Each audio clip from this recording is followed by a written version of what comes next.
homegrown renewable energy company, because that will give us lower bills for good because we control it. It will give us independence and security because whatever happens in Ukraine and Russia will not impact in the way that it has done, and it carries with it the next generation of jobs. And that's one of the examples that we put forward when we say we're going to rebuild this country and make sure that people feel better off, living standards going up, costs going down. Thank you so much.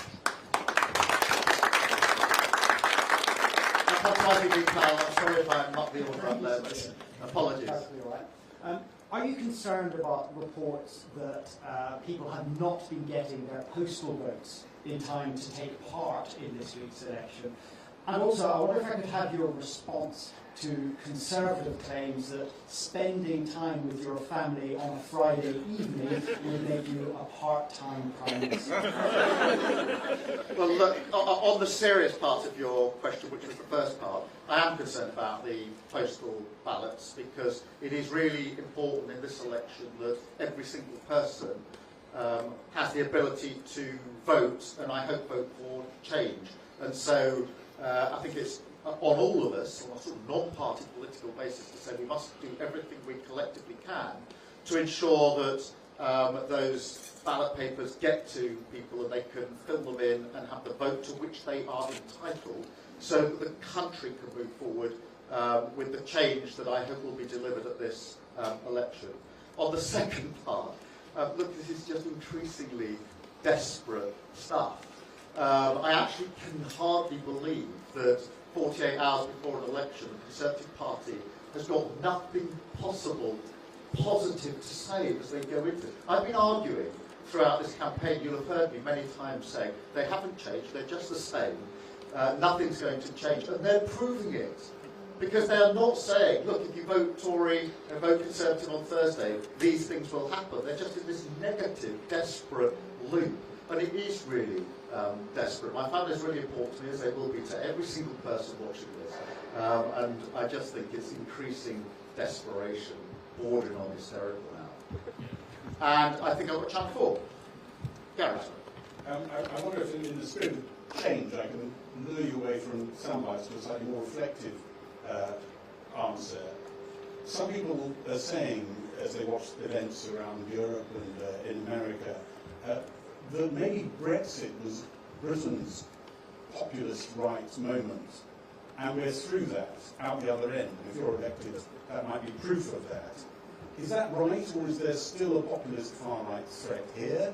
Could the big Labour majority be a false dawn? What do you think? Well, I think this is a really serious issue in terms of the tides and currents of politics, both in this country and across Europe.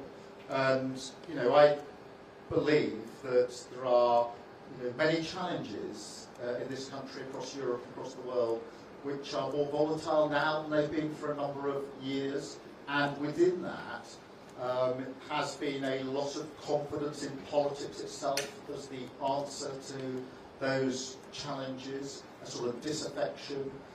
I believe that progressive parties, our party and other parties and governments across the world, are the answer to the challenges that the world faces. But we do have to understand why people have lost faith in politics. And I think if you look at the last 14 years in this country, you can see why. Because those party gates, they're breaking the rules that were imposed on the rest of the country, was a real moment of trust in the electorate, as were the PPE contracts, handed out at great expense to the taxpayer, as was the first instinct of so many of the Conservatives when there was to be an election, which was not how do I take my message to the country, but how quickly can I get to the bookies.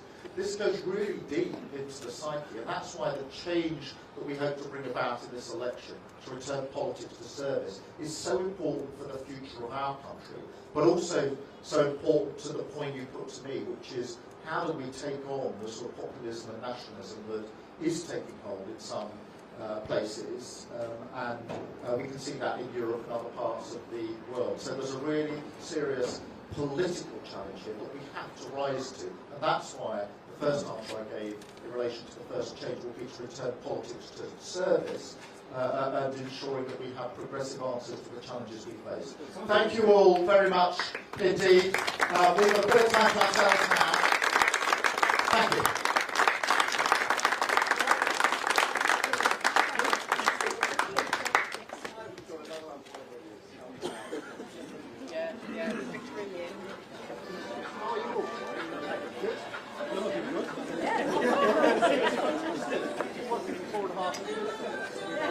yesterday before the election. And with the only politics campaign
If the winners are team together, it's hard on that, right? So when we start putting you in the back of that, I'm getting the occasion.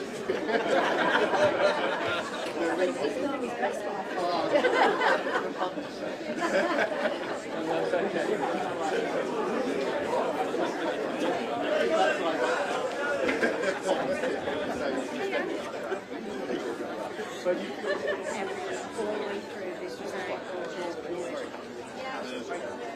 excellent candidate. Brilliant. Yeah. And could show what we can do.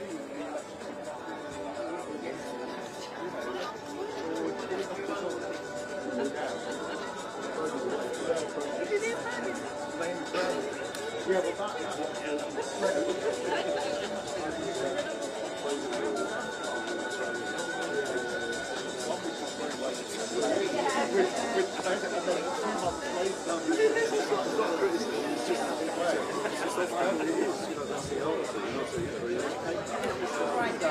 No, should not do it. It's a compliment. The idea that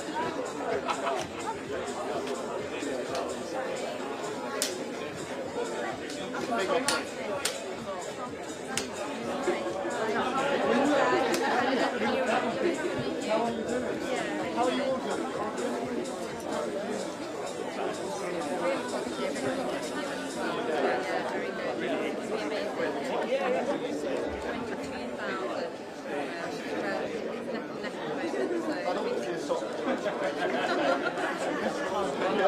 Not this time.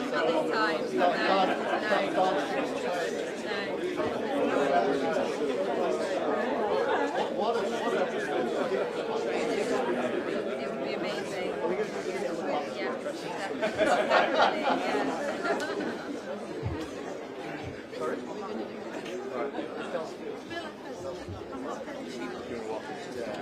definitely. Oh, you're right.